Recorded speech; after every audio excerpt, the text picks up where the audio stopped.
खौ सामलायनाय उदालगुरि जिल्ला एबसुनि गाहाय नेहाथारि बे हाबाफारियाव बाहागो लानो हानाय एनडिपि प्रग्रेसिभनि आफादगिरि गबिन्द बसुमतारी, बे हाबाफारियाव बाहागो लानो हानाय एबसुनि आफादगिरि दीपेन बर', আমার আজির এই সভাত উপস্থিত হব পৰা আমার বিটিসি যেটো শিডিউল কাস্ট আমার জনগোষ্ঠীর আমার নেতৃবৃন্দ আর ইয়ার লগতে উপস্থিত গোর্খা আর বিভিন্ন জনগোষ্ঠী নাথযোগী আদি করে বিভিন্ন জনগোষ্ঠীর সংগঠনের নেতৃবৃন্দ बेवहाय बाहागो लानो हानाय UPPL नि दैदेनगिरि बिथांमोन, जिल्ला एबसुनि आफादगिरि आरो गुबुन गुबुन बिबानगिरि लोगोफोर, बाहागो लानो हानाय गुबुन गुबुन बर'नि आफादफोरजों लोगोसे सिबिनां रायजो राजा नोंथांमोन। दा गिबियावनो आङो नोंथांमोन बयनोबो दिनैनि हाबाफारियाव बाहागो लाफैनानै गाजा गोमजायै नुजाफैनो हानायनि थाखाय आङो गोसो गोरबोनिफ्राय साबायखर बावबाय आरो अबंलावरिनिसिमबो आङो बे समाव साबायखर बावहरबाय। बे हाबाफारिनि गेजेरजों गोलाव सम बड'लेण्ड सोमावसारनायाव मुंख्लं जालांनाय उदालगुरि जिल्लानि भेरगाव साब डिभिजननि बे डिमाकुसि ओनसोलनि आरो गुबुन गुबुन ओनसोलनि गासैबो मुंख्लंफोरनिसिम आङो गोसो गोरबो सिंनिफ्राय खुलुमहरनायखौ बावहरबाय। मुंख्लं नखरनिसिम आंनि गोथौ दुखु मोननाय आरो अननायखौ सिबिनायखौ बावहरबाय। बे गोलाव सम बड'लेण्ड सोमावसारनायाव गोबां खस्थ' मोननाय रायजो राजा नोंथांमोननिसिम आङो गोसो गोरबोनिफ्राय गोथौ आंनि दुखु मोननाय आरो अननायखौ आं नोंथांमोननो बावहरबाय। दा बे सोमावसारनायाव जोंहा गोबां जारिमिन जानानै थांबाय। बे जारिमिनाव नोंथांमोन बयनिबो जि बिहोमा, जि बाहागो लानाय, बियो अराय सम सनानि हांखोजों लिरनानै थानांगोन आरो बेखौ जोङो जोंनि इयुन जोलैनि थाखाय सोरजिनानै दोनलांनांगोन। दा मानगोनां रायजोफोर, दिनै नोंथांमोना जोंखौ बरायनो लिंदों, नाथाय बेखौ जोंखौ बरायनाय नङा, बियो बे गोरोबथाखौसो बरायनाय। आरो बे गोरोबथाया दिनै नोंथांमोना बरायनायल' नङा, सारा बिटिआरनि बर' फिसाफ्रा एबा आसामनि बर' फिसाफ्रा बरायनायल' नङा, दिनै भारतनि गुबुन गुबुन हारि हारिसा सानसुमै आफादफ्रा बेखौ बरायदों। गोबां राजखान्थि दोलोफ्रा बेखौ बरायदों। आसामनि गुबुन गुबुन आफादफोर, हारि माहारिफोरनि सुबुंफ्रा बेखौ बरायदों आरो बियो बयजोंबो बरायजानाय मोनसे गोरोबथा जानो हादों। जोंनि आगोलावबो गोरोबथा जादोंमोन। बे गोबां गोरोबथाखौ सोरबा बरायदों, सोरबा बरायाखै। नाथाय नैबे गोरोबथाखौ साफा सानै सुबिदाबादि मानसिनि बादै दुलाराय सुबुं माहारिनि गोबां आफादफ्रानो बेखौ बरायदों। दा बे गोरोबथाया मानो बरायजाखो? बे गोरोबथाया बरायजानायनि गिबिसिन जाहोनानो जाहैबाय बेवहाय गोजोन गायसननाय, अराय गोजोन गायसननाय, पार्मानेन्ट पिस, अराय समनि थाखाय शान्ति। दा बेनिखायनो दिनै नोंथांमोना बेवहाय बाहागो लानायजों लोगोसे बर' हारि रायजो राजाफ्रा रंजानायनिबो मोन्थाय दङ आरो बेखौ मिथिनायनिबो मोन्थाय दङ। दा बेनिखायनो नोंथांमोना गावनि गोलोमदैजों, गावनि पकेटनिफ्राय फैसा गारनानै, टेम्प' गारि लानानै, मालाबा ट्रेक्टर लानानै, मालाबा सान्दुं अखा मिथिया रेल लामा राजा लामायाव जथेनानै उखैहाब सोमावसारनानै न' बांनि खामानिखौ गारनानै, गथ'फोरखौ जोथोन लानो गारनानै, बेसेबांबा माइ गायनो गारनानै, माइ हानो गारनानै, न'नि खामानिखौ दोननानै जे बे सोमावसारनायाव बारसोमदों, बे सोमावसारनानै जे माबा मोनसे मोनदों, बेखौ रंजानायनि नोंथांमोना बयहाबो मोन्थाय दङ आरो बियो आङो गोसो गोरबोनिफ्रायनो नोंथांमोनखौ खावलायो जे नोंथांमोना रंजानायनि बेवहाय खाबुखौ लानांगौ। मानोना सासे मानसिनि जिउआवनो जा, मोनसे हारिनि जिउआवनो जा, सुखु दुखु मोननैजों जिउआ आबुं जायो। जोंनियाव बायहाजार दुखु थायो, नाथाय जोंनो सुखु एबा रंजानायनिबो जोंनो माखासे लामा नांगौ, माखासे खाबु नांगौ जायो। आरो रंजानायजोंसो मोजां मोजां खामानिखौ मावनो हायो, मोजां मोजां बाथ्राफोरखौ साननो हायो। बेनिखायनो थांनाय समाव बे गोलाव सम पुलिस मिलिटारिजों लैलै सैसै खालामजानाय, मालाबा साजा होनांनाय, बेसेबांबा मोनसे गाज्रि थासारिजों जों समखौ बारहोबाय। नाथाय दिनै जोङो बे गोरोबथानि उनाव जोंनि बर' गामियाव हाबनानै रावबो मिलिटारिया जोंनि सेंग्राफोरखौ, जोंनि आइजोफोरखौ गाज्रि नोजोरजों नायनो हानाय नंला। बे गोरोबथानि उनाव रावबो पुलिसा थांनानै नोंनि मबाइलाव सोरनो फन हरदों होननानै सोंनो हानाय नङा। मानोना बिनि उनाव जोंनियाव आरो बेबायदि सिलाय लाग्रा हान्जा गैला। बे गोरोबथानि गेजेरजोंनो गोबाव सम गावनि बिमाजों, बिब' बिनानावजों, बिदा फंबायजों लोगो मोनलायनो मोनै जोंनि जोहोलाव सेंग्राफ्रा न'आव फैनो मोनसिगोन। आरो जोङो बेखौ, आं जेरावबो बुंदो, आङो बेखौ बांसिन फिल खालामो, आं सानो। मानोना आं ओरैबायदि न'खराव जोनोम जादों जेराव फुंनिफ्राय मोनासिम जौ आरो जौनिनो मोनसे थासारिमोन। आरो बै समाव मालाबा रागा जोंलायनाय, नांलायनाय, बिमा बिफानि बायदिसिना थासारिफ्राव माबायदि जायोमोन आं बेखौ मोनदांनो हादों। न' बां गारनानै थाहैनो हाया, मालाबा थाहैनो गोनां जायो। बै समाव गोबां खस्थ' मोनो। आरो गोरिब गुन्द्राफोरनि न'खरनि अबस्थायाथ' आरो गाज्रिबाव।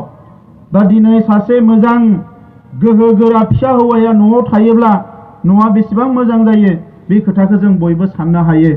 दा गोलाव सम सोमावसारनायनि थाखाय जोंनि जोहोलावफ्रा न' बांखौ गारनो गोनां जाबाय, बिमा बिफाखौ गारनो गोनां जाबाय, हाग्रा बारियाव बेरायनो गोनां जाबाय, जेलाव जोबजानो गोनां जाबाय, हास्रि बिस्रि गावथार जानो गोनां जाबाय। बे गासैनिबो मोनसे फिथाइ हिसाबै दिनै बियो बे बिटिआर गोरोबथाया जानो हादों। दा नंखायनो रायजोफोर, बेवहाय जोंहा गोनो गोथो साननांगौ जेबो गैया। नोंथांमोनाबो खोनादो, रम होननाय जि नोगोरा सानसेनो जानानै फैयाखै। Rome was not built in a day होननानै इंलिसाव बुङो। रम होननाय जि नोगोर, मुलुगनि बिराद समायना नोगोरा जाबाय रम नोगोर। बे रम नोगोरा इटालि हादोरनि सानसेनो जानानै फैयाखै। बेखौ लासै लासै लासैसो दानाय जादों। बेखौ सानसेनो दानो हायाखै।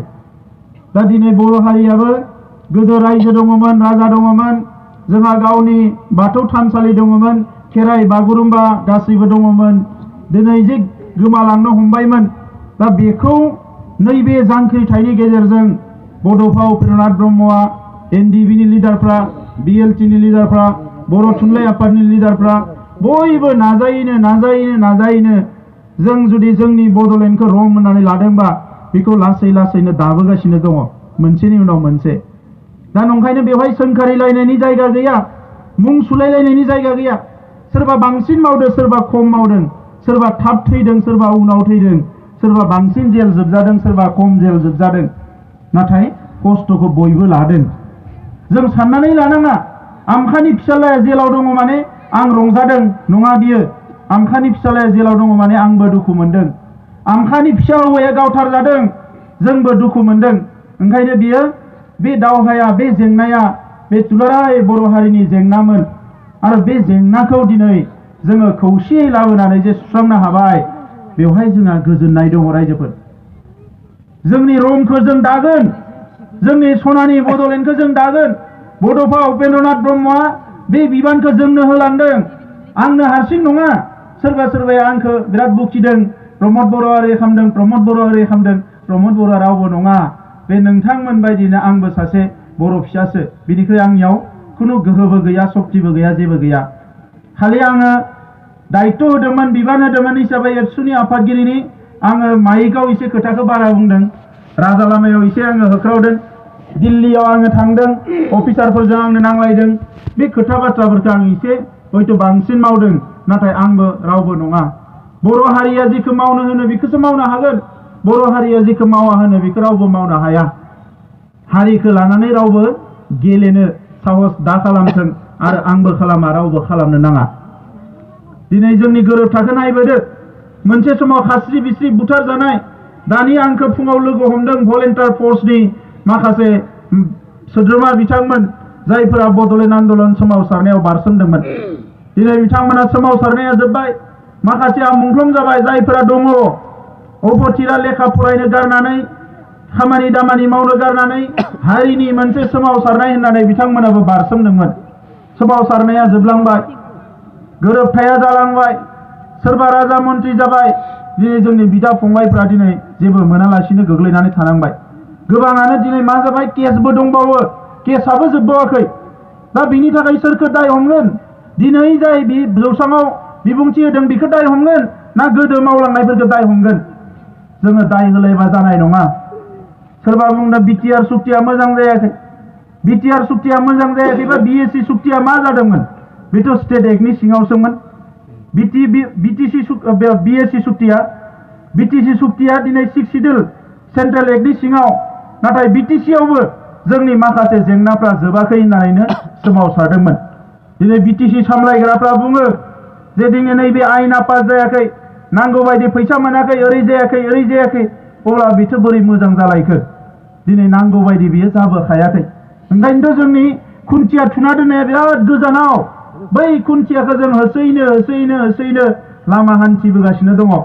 आरो दिनै जोङो जाफुंसार जानायनि लामायाव। दिनै जे बिटिआर गोरोबथा जाबाय, बे बिटिआर गोरोबथानि गुबुन खोथाखौ बादो। अनलि बे बिटिआर मुंखौनो भारतनि मोजां गोरों मानसिफ्रा दिनै बाख्नायदों जे नोंथांमोना एबार गभर्नमेन्टखौ जियाव सानानै खोख्लैमारनो हाबाय होननानै। माबायदियै? आलादा रायजो बिनायाव जोंनो होआखैमोन, आलादा रायजो होआखै बिथांमोना। नाथाय दिनै जि गोरोबथायाव जि मुंखौ होबाय बिटिआर होननानै, मोनसे रिजन बियो। नोंथांमोना रिजना मा नायोबा नुगोन? नर्थ इस्टार्न रिजन होननानै बुङो। सा सानजा भारतनि मोन 8 रायजोखौ लानानै मोनसे रिजन होननानै बुङो। मोन 8 रायजोखौ। दिल्लीयाव मोनसे दङ एनसिआर होननाय, नेशनेल केपिटेल रिजन। आरो दायो जोंनिया जाबाय, बियो जाबाय जोंनि हारिनि मुङावनो मोनसे रिजन। बे जाबाय मोनसे ओनसोल। बेसेबा गिदिर मोनसे ओनसोल। बिनि सिमाया सानजा सोनाब। जोङो उनाव बिखौ जोङो फेहेरबाय थानो हागोन। दा बेनि थाखायनो नैबे रिजन होननाय सोदोबा सिगां एरिया डिस्ट्रिक्टमोन। एरिया डिस्ट्रिक्ट मोनसे जिल्लानि एरियामोन जोंनि मुङा। दा बेखौ जोङो मोनसे रिजन बानायनानै लानो हाबाय। बेजों लोगोसे जोंनि जेंनाया मा? आलादा रायजो बियोबा बुङो नोंसोरो 30% 20% बोरै रायजो मोननो? ओंखायनो गामि सोसननाय आरो गामि दानगारनाय। मैया सोरबा इएमआ टिभियाव बुंदोंनो बे गामि दानगारनायखौ मानो लाबोनांगौ? गामि दानगारनायखौ लाबोनाङामोन। जोङो जोंनि मानसिनि गामि दाननो नागिराखै। माखासे गामि दङ जि गामिखौ नाङा फाङा लादेरनायनि थाखायसो जोंनि सुबुं अनजिमाया गाहायाव थांदों, मालायनि सुबुं अनजिमाया गोजौ जादों। जायनि थाखाय जोंखौ सानफ्रोमबो बे एसेबां खम मानसिया मानो रायजो मोननांगौ, मानो ओरै जानांगौ जोंखौ बखिबाय थायो। ओंखायनो जोङो बै लामाखौसो बरनदों। जेला जोङो ओरै माखासेखौ खोलाहा मोनफा मोननै दावराव खालामग्राफोरखौ बरनना हरनो हागोन आरो सानजाहा जोंनि सिमाखौ जाथाखौ गोजानाव थुहैनो हागोन। जोंनि जौखोन्दोआ 60निफ्राय 70% जागोन। आरो जेला जोंनि जौखोन्दोआ 60निफ्राय 70 जागोन, अब्ला जोंखौ रावबो बुंनो हानाय नङा नोंसोर रायजो लानाङा, रायजो मोना होननानै। जोंनि सेंग्रा लाइमोन आन्दलन खालामग्राफ्रा बिखा बुना बुंनो हागोन जे नोंथांमोना बुंदो 30% रायजो होआ, दिनै 70% होबाय, मानो रायजो होआ? बिखा बुनानै बुंनो हागोन। बे लामाखौसो बरनदों जोङो दिनै बे गोरोबथानि गेजेरजों। दा बेनिखायनो रायजोफोर, बेवहाय गोबां बिथिं दङ। बे ओरैबायदि गोरोबथा, गासैबो जेंनाखौ बे गोरोबथायाव सोजोबनाय जाबाय। बिएसि बिटिसि बै सुक्ति जानायाव बाहेराव जेबो गैयामोन। दिनै बाहेरनि थाखाय मोनसे काउन्सिल जाबाय, बर' कसारी काउन्सिल। बेजों लोगोसे कार्बि आंलंनि जेंनाखौ थाबैनो सुस्रांनांगौ होननानै जोङो बेवहाय लिरहोनो हाबाय। सिगां लिरनायाव समनि खोथा गैयामोन, नाथाय एबार समनि खोथाखौ जोङो लिरहोनानै थाब सुस्रांनायनि लामाखौ बरननानै लानो हानाय जाबाय। बेजों लोगोसे बै बिटिसि बिएसि गोरोबथायाव एसपिडिसिखौ जों जेबो बुंनो मोनामोन। नाथाय दिनै जोङो नैबे गोरोबथाया गाबोन इमप्लिमेन्ट जानाय लोगो लोगोनो सोरबा एसपिआ जोंनि खोथा लायाखै, सोरबा डिसिआ जोंनि खोथा लायाखै, बेखौ अखानायैनो जोङो लामा दिन्थिनानै बुंनो हागोन नों थांदो। आरो सोरबाया मोजाङा फैदो। बे मानो मोजाङै जायाखै जानो हागौ? रांखान्थिनि जि बाथ्रा, दिनै जि रांखान्थिखौ आसाम गभर्नमेन्टआव सोनारबाय थानो गोनां जायोमोन, आसामनिफ्रायथ' जों मोनखानांगोनानोखा। मिरु सरकारनिफ्रायबो रांखान्थि अनसुंथाइ जोंनि जौगानायनि हाबाफारि माखासे स्किमफ्रा डाइरेक्ट फैनायनि लामाया बे गोरोबथायाव रोखा जाबाय। सोरबा सोरबा दाख्लै बुंदों बिटिसि सालायग्राफ्रा बेथ' ओरैनो जाखागौमोन। दिनै 6 शिड्युलनि एमेन्डमेन्ट जानायनि मोनसे हाबाफारि सोलिगासिनो दङ। माने 125 एमेन्डमेन्ट 125 संशोधन खालामनाय संबिधानखौ बे खालामाब्लाबो आर्टिकेल 280 लानानै जोंनियाव राङारि अनसुंथाया थोंजों फैनायनि खोथाया बेवहाय रादाय खानाय दंखायोमोन। जों रायलायबाय थानायाव सरकारा बुंबाय जे ओरै जाखासिगोन, नोंथांमोनाबो दसे नेदो, ज' जाखाथोंसै। जोंबो बुंबाय थिगानो दङ, मालाय बिदा फंबायफोरनोबो एखे लोगो मोननायाव जोंहा जेबो गैया, दे सोनानै हो, जों बेखौसो खालामदों, नङाब्लाबो जोंनिया फैखासिगौमोन। दा बिनि बादै रायजोफोर आरोबाव गोबां खोथा दङ। दिनै अल इन्डियानि बर'फोरनि थाखाय बड'फानि मुङाव जों मोनसे फसंथान गायसननो हाबाय।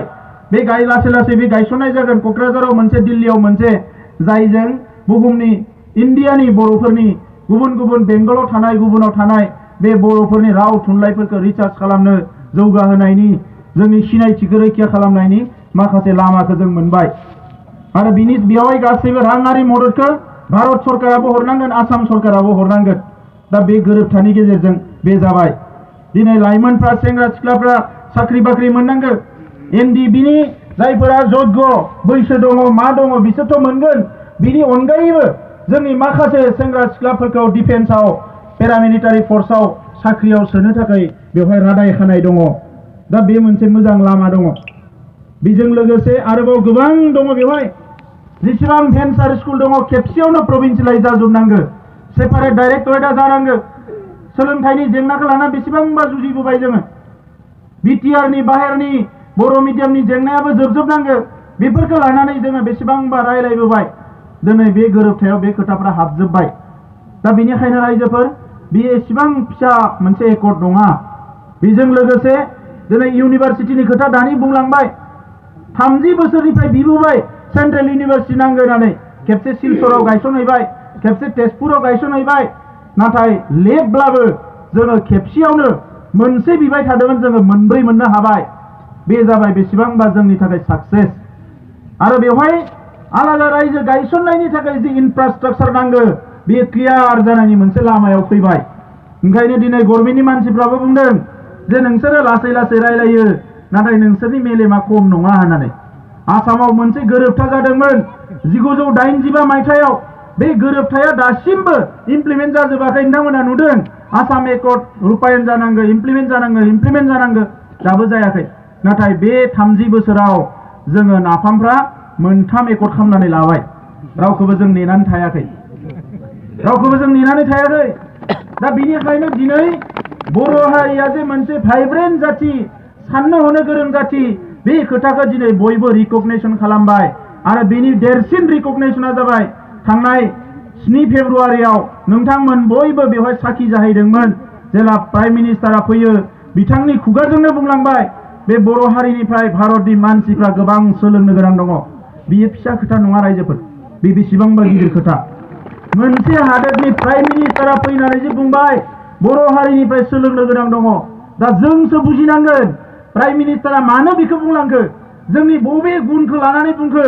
बै मोजां मोजां गुनफोरखौ जों थाबनो हारियाव बाहायनांसिगौ। मोनसेया जाबाय डिसिप्लिन। बे जेला प्राइम मिनिस्टार फैगोन, बिनि सिगाङाव मिटिं जादोंमोन। बे मिटिंआव जोंखौ अफिसारफ्रा बुंदों, पुलिस अफिसारफ्रा, जे नोंथांमोननि जायगायाव मिटिं खुङोबा जोंनो एसेल' पुलिसबानो जायो होननानै। गुबुन जायगायाव मिटिं जागासिनो दङ, माबा धोरोम आफादनि, माबा आफादनि, गुबुन हारिनि, बेवहाय सारा पुलिसफोरखौ लांजोबदो जाहैदों। दानिया क'क्राझारनि आइजिपि, क'क्राझारनि एसपि अफिसारफ्रा बुंदों जोंनो बारा फर्स नाङा होननानै। भारत सरकारा प्राइम मिनिस्टार फैगोनखाय जाबसिननानै हरदों, लांथारनांगोन होननानै। बिथांमोना बुंदों जोंनो नाङा। मानो नाङा होनबाथाय बर'फोरखौ लावथिजों माबाजों बुंनानै बुजायनो हानाय जाथि नङा, बिसोर गावनो बुजिखायो होननानै। आरो जेला बुजिया होनना बुङो बिसोर रावबो हमथानोबो हाया। डाइरेक्ट बुङो पुलिस अफिसारफ्रा, गिदिर अफिसारफ्रा। आरो फैनानै जेला प्राइम मिनिस्टारा फैनाय, बिनि सिगाङाव एसपिजि फैदों सानसे सिगाङाव।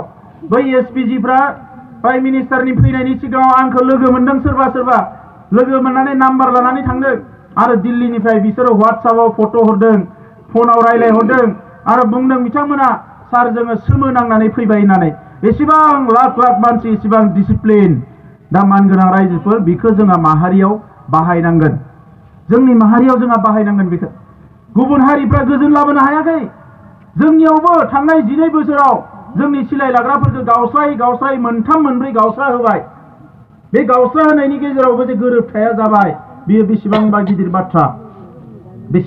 बाथ्रा दा नंखायनो खौसेथिखौ बोरै लाबोयो बेखौ जों मालायनिफ्राय सोलोङाखै बे जोंनो जों जादों जोंनो मावदों बेखौ ओंखायनो जोंनि हारियाव खौसेथिखौ लाबोनांगोन रायजोफोर जाय गेना गोरोन्थि मावग्रा गाज्रि खोथा बुंग्रा बेखौ जों साइड खालामनानै दोननांगोन मोजां मानसिफोरनो जोङो मोजां खाबु होनांगोन दा नंखायनो बे गोरोबथायाव माखासे राङारि माखासे मददबो फैगोन अनसुंथाइबो फैगोन बे गोरोबथायाव फैनाय राङारि अनसुंथाइ आरो मददखौ जों रायलायदों जे बेयो लामा बानायनो थाखाय नङा लामाखौ आसाम सरकारा बानायगोन बेवहाय माने बिल्डिं बानायनो नङा अफिस बिल्डिंखौ केन्द्र सरकारा बानायनांगोन बै जे जोंनो जे फैसा हरगोन बे फैसाखौ गोरिब गुन्द्रा आइ आफा रायजो राजानि थाखाय बाहायनांगोन जायफोरा 30 बोसोराव बेसेबांबा खस्थ' खालामनानै सोमावसारबोबाय न'फ्रा सिलिंखार जाजोब्बाय गावनि गथ' गथायफोरखौ मोजाङै जोथोन लानो हायाखिसै मोजाङै माने गावनि देहाखौबो जोथोन लानो हायाखिसै संसारखौ मोजाङै जानो हायाखिसै बै आइ आफाफोरा थांना थानायनि राहा लामाखौ नैबे मोनबोनाय रांजोंनो मदद होनानै जौगाहोनांगोन दा बेखौसो जोङो लामा लानांगोन दा नंखायनो रायजोफोर आं बारा गोलाव बुंनो सानाखिसै एसे आगोलाव आफादगिरिया बुंलांबाय बिनि सिगाङाव गबिन्द दाया बुंबाय आं बेखौनो बुंनो सानदों जे मोनसे हारिया थांना थायो बियो जांख्रिथायनि गेजेरजोंसो जाय हारिया जांख्रिखांनो रोंगौ जाय हारिया सोमावसारनो रोंगौ बे हारिखौ रावबो गादबनानै नेवसिनानै मालाबाबो धंस खालामनो हाया बियो सानसे नङा सानसे गसंगोन आरो दिनै बर' हारिया बिनिनो बिदिन्थि दा नंखायनो जोङो दिनै आलादा रायजो बिनाय राजखान्थि दाबिनि सोमावसारनायखौ राजा लामायाव रेल लामायाव जोङो दोनथ'नो हायो मोनसे समनि थाखाय थांखि लादों नाथाय बाखि सोमावसारनाय बाखि जांख्रिथाया हारियाव एनि टाइम थानांगोन जोङो दिनै सोलोंथाइनि जांख्रिथाय लाबोनांगोन समाज दानायनि जांख्रिथाय लाबोनांगोन हारियाव खौसेथि लाबोनायनि जांख्रिथाय लाबोनांगोन सोलोंथाइखौ मोजां खालामनायनि जांख्रिथाय लाबोनांगोन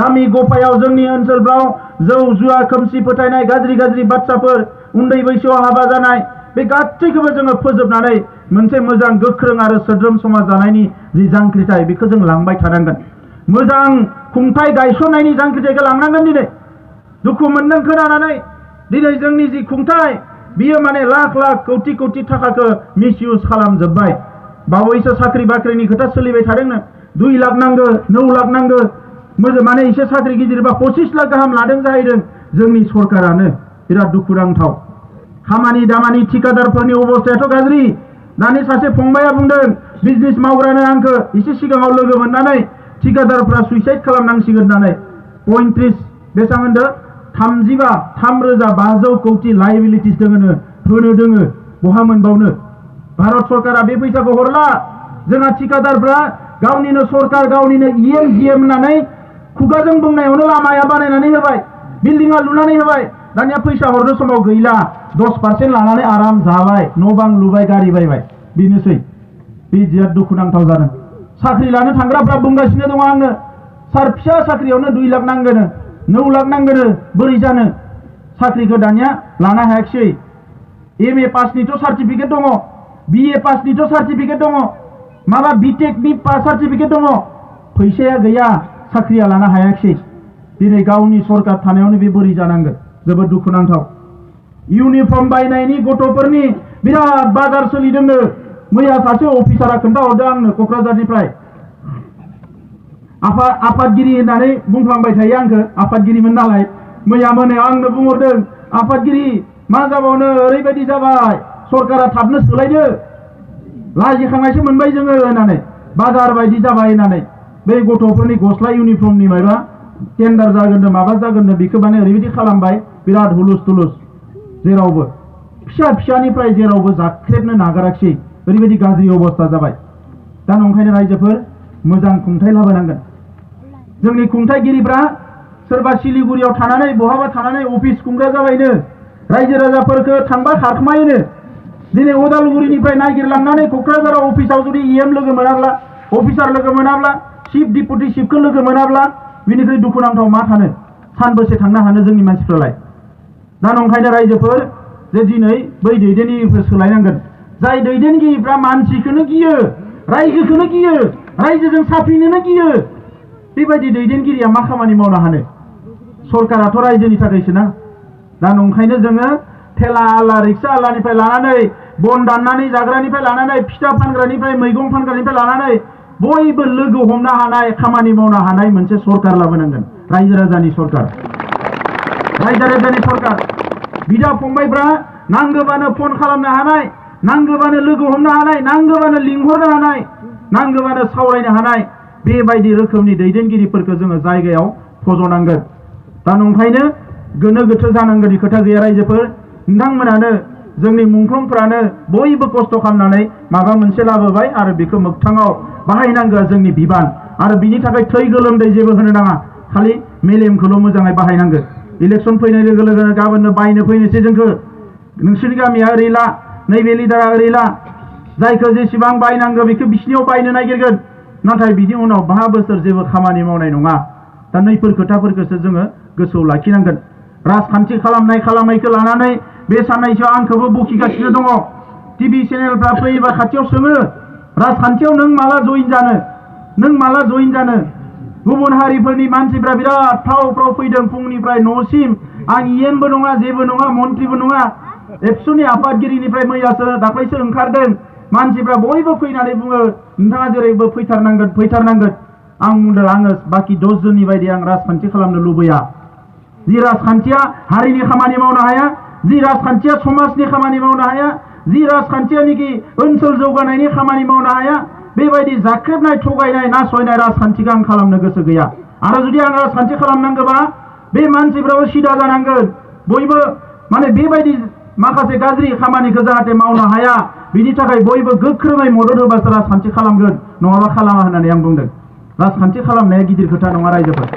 दिनै जि राजखान्थि सोलिगासिनो दङ बे राजखान्थिनि खान्थिखौनो सोलायनांगोन जोङो रायजो राजाया सोलिनाय खान्थिखौ जों लाबोनांगोन बेयाव सासे सानैजों बहाबा जाखोमानानै लोंखोमानानै बहाबा बेरायहैनानै थांखि लानानै खामानि मावनो फैबा जानाय नङा बे रायजो राजानियाव सोंनानै खामानि मावनांगोन अब्लासो जोङो जौगानो हागोन ओंखायनो इलेक्सन फैनाय लोगो लोगोनो सोर इलेक्सन गेलेगोन सोर मागोन बेखौबो रायजो राजानियाव सोंनासो थांखि लानाय जागोन जे एबार भेरगावआव जोंनि एमसिएलए सोर जानांगौ इएमआ सोर जानांगौ रायजो राजायासो बुंनांगोन सोरबाया बुंबा जानाय नङा सोरबाया गावनि लबिजों थांनानै फुङाव लोगो हमलाय मोनाव लोगो हमलाय आमखाया बुंदों थुमखाया बुंदों होनबा जानाय नङा जोङो ओनसोलनि रायजो राजाफोरनियाव सोंनानैसो थांखि लागोन जे नैबे मानसिया जागोन आरो बे थांखिखौ लानो थाखाय जोङो भट खांनाय नङा जोङो मानसिखौ अलरेडि हगारना दोनखाबाय सोरबायदि मानसिया मोजां जागोन सोरबायदिया खामानि मावगोन आरो खामानि मावाबा खिन्थु बेखौबो साजा होनाय जागोन जोङो ओरैनो हगारनाय जानाय नङा दा ओंखायनो रायजोफोर साजाया बुनाय सौनायल' नङा साजाया गोबां रोखोमनि जानो हायो दा आङो बारा गोलाव खोथा बुंला फिन खेबसेबाव गोसो गोरबोनिफ्राय नोंथांमोननो खुलुमनाय जासिदों आङो बे गोलाव समाव बयखौबो गावनि न'खरनि बायदि लादोंमोन ओंखायनो सासे सानै नङा आं बुंबाय थादों 15 लाखनि न'खर जोंहा बे न'खराव बिदा फंबायफ्रा सोरबा लेखा गोरों सोरबा लेखा रोङा सोरबा माने बिराद खस्थ' खालामनानै जायो सोरबा आरामाव जायो दा बे गासैखौबो लानानै जौ फाग्लाबो दङ जोंनि न'खराव बेबो जोंनिनो बिदा फंबाय बे गासैखौबो लानानैसो जोंनि न'खर संसारा सोलियो ओंखायनो मेलेमखौ जोङो गुसु खालामना सोलिनांगोन अनलायनानै सोलिनांगोन मानोना आं दानि बुंनाया रमखौ सानसेनो दानो हायाखै दिनै आं सुइस सेरनानै बर' मानसिफ्रा जौगारजोब होनबा बे जौगारनाय जानाय नङा बियो आं सानसेनो न' सुइस सेरना होनानै बयबो लेखा गोरों जाजोब होनबा बयबो लेखा गोरों जानाय नङा जोङो खामानि मावनांगोन बेनि थाखाय बयबो बुजिनांगोन आङो बेखिनिखौनो बुंबाय